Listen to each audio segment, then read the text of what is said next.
Halo mala, zašto si ti tu igraš? Igračke više nisu za tebe, vidiš ti kolika si ti.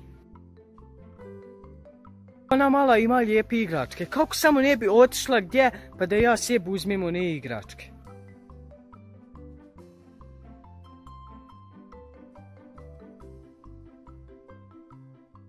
Nemoj me zezati da je otišla, pa sad se ja mogu sa onim igračkama igrati, mogu ju ukrast i onda odem kući i igram se sa njima. Ukrast one igračke dok ona nije došla.